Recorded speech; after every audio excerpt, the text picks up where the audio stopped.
आतंकवाद को लड़ने के लिए क्या हमारी सोच होनी चाहिए और उसमें राजनीतिक इच्छा शक्ति और मतभेद कितने मायने रखते हैं?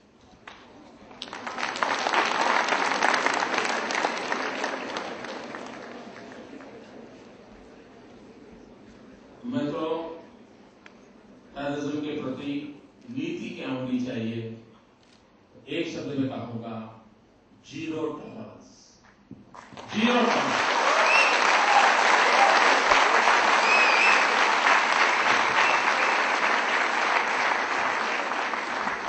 आपको मालूम है, गुजरात में पिछले जुलाई में बम ब्लास्ट हुआ था। और उन्होंने भी सोचा होगा मोदी को दिखा दे, और नतीजा क्या हुआ? पिछले 5 साल से हमारे देश में एक के बाद एक धमाके हो रहे थे, निर्दोष लोगों को मार दिया जाता था और मारने वाले भाग जाते थे, कुछ हो नहीं रहा था। गुजरात ने 21 दिन के अंदर सारा नेटवर्क क्रैक कर दिया, मास्टरमाइंड को पकड़ लिया। उत्तर प्रदेश से, बंगाल से, केरल से, महाराष्ट्र से, मध्य प्रदेश से, हिंदुस्तान में फैले हुए सबको लाकर के बंद कर दिया। मित्रों, उसके बाद हिंदुस्तान के कई ऐसे मसले हैं जो खुलकर के बाहर आए हैं। इसके लिए पॉलिटिकल विल बहुत जरूरी होता है मित्रों, और जिसको जिम्मा दिया है उसको फ्री हैंड भी देना पड़ता है, फ्री माइंड भी देना पड़ता है। अगर दोनों चीजें देते हैं तो कर सकता है। और मित्रों, मैं विश्वास से कहता हूं आपको, हिंदुस्तान की धरती पर से आतंकवाद को जड़ों से उखाड़ के फेंक दिया जा सकता है। तो मुझे याद है, मैं 92 में, मैं तब मुख्यमंत्री नहीं था, और ये मेरी पहचान मुख्यमंत्री के कारण नहीं है। दिस इज एन एक्सीडेंट कि मैं मुख्यमंत्री हूं। मैं एक अलग मिजाज का, अलग मिट्टी का इंसान। 92 में श्रीनगर के लाल चौक में तिरंगा झंडा जलाया जाता था, तिरंगा झंडा जमीन पर रौंद दिया जाता था, हिंदुस्तान के तिरंगे झंडे को अपमानित किया जाता था। और उस समय हमने तय किया था कि हम श्रीनगर के लाल चौक में जाएंगे और तिरंगा झंडा फहराएंगे। हम कन्याकुमारी से चले और 26 जनवरी 1992 मैं श्रीनगर के लाल चौक में पहुंचा था।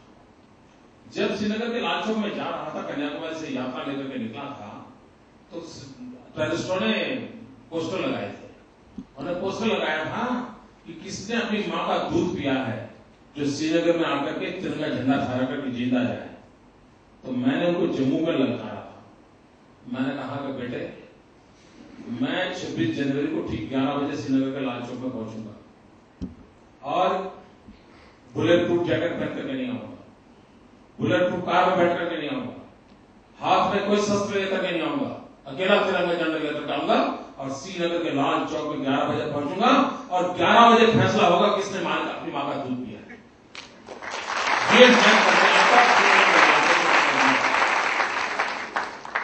मैं तो देश के लिए मरने की भी इच्छा रखनी चाहिए, तो ये आतंकवादियों को भी अपनी जगह पर ठिकाना लगाया जा सकता है। ये मेरा पक्का विश्वास है। The next question is, how is it that land acquisition never seems to be a problem in Gujarat when it comes to infrastructure projects, especially in the light of the problems faced in other states like West Bengal? मित्रों, special economic zone, Saurabh from SIPM. Special economic zone, Gujarat is the first state जिसने SEZ act बनाया। दूसरा, when 17 SEZ were approved for the Gujarat, I called a meeting of the SEZ developers. I am talking about 2004, and it's I have a God gift.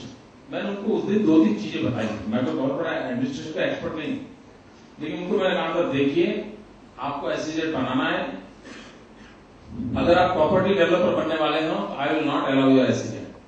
That was my first instruction. दूसरा, अगर आपको जमीन लेनी है तो सरकार आपको 1 inch जमीन लेकर के नहीं देगी, मेरे पास होगी दे दूंगा, लेकिन किसान से लेकर के नहीं दूंगा। किसान से लेनी है तो जाओ किसान के पास, उसके साथ आर्थिक रूप से व्यवहार कीजिए, उसको अगर देने की इच्छा होगी तो देगा, नहीं होगी तो नहीं होगा।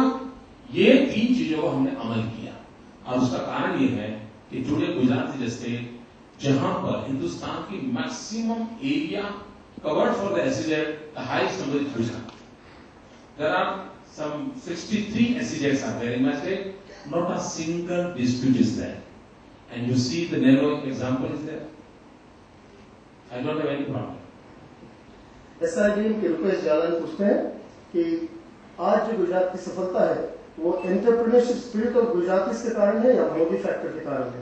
साथ में ये भी पूछते हैं Narendra Modi is the CM is a common man, a chief minister, a competent manager. मतलब मैं कॉमन मैन हूं, ये तो मेरी टेम्परेरी जॉब है। कॉम्पिटेंट मैन मैं लोगों पर छोड़ता हूं, वो निर्णय करें मैं हूं या नहीं हूं। दूसरी बात है, गुजरात की जो सक्सेस है वो गुजरात के 5.5 करोड़ नागरिकों के कारण है। मोदी का उसमें कोई रोल नहीं है, न मैं क्लेम करता हूं। और मैं मानता हूं कि जनता जनार्दन ईश्वर का रूप होती है और उसी की बदौलत सारी चीजें बनती है। एक और प्रश्न है, if India comes to power in the coming election, then considering your success in developing Gujarat economically, would you take up the Commerce Ministry or the Industries Ministry of the new government? पूछते हैं मोहित Malik SITM से। मुझे एक बार YPO के function में गया, YPO के young presidents of the, तो उन्होंने मुझे सवाल पूछा था, वो घुमा घुमा करके मुझे पूछ रहे थे प्रधानमंत्री वाला विषय। मैं भी कोई कच्ची मिट्टी का हूं नहीं। तो फिर आखिरकार एक उद्योगपति ने मुझे पूछ लिया कि मान लीजिए कि दिल्ली में आपकी सरकार बने और आपको कोई पोर्टफोलियो दे, तो आप कौन सा पोर्टफोलियो मांगेंगे?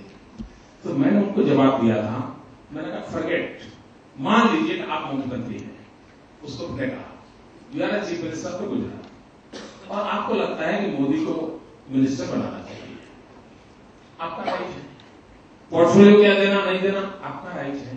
लेकिन फिर भी अगर आप मुझे पूछोगे कि मोदी जी आपको कौन सा पोर्टफोलियो दूं, तो मैं आपको कहूंगा कि एक नया पोर्टफोलियो क्रिएट कीजिए जिसका नाम होगा anti corruption, and I like to take that.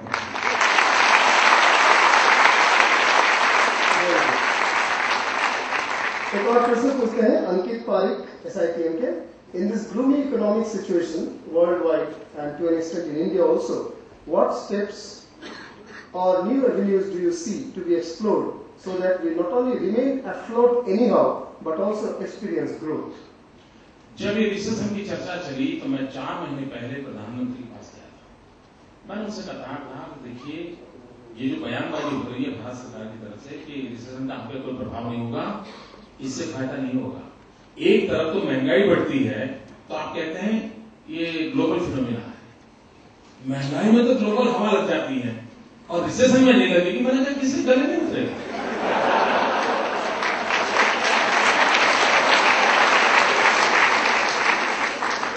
फिर मैंने उनसे कहा था कि आप एक राउंड टेबल कॉन्फ्रेंस कीजिए जिसमें पॉलिटिकल पार्टी की जो कॉमर्स विंग को देखते हो वो लोग हो, इंडस्ट्रियल हाउसेस हो, फाइनेंशियल वर्ल्ड के लोग हो, एकेडमिशियंस हो, और स्थिति जो बनी है उसको समझने का प्रयास करें। स्थिति का रास्ता क्या हो सकता है?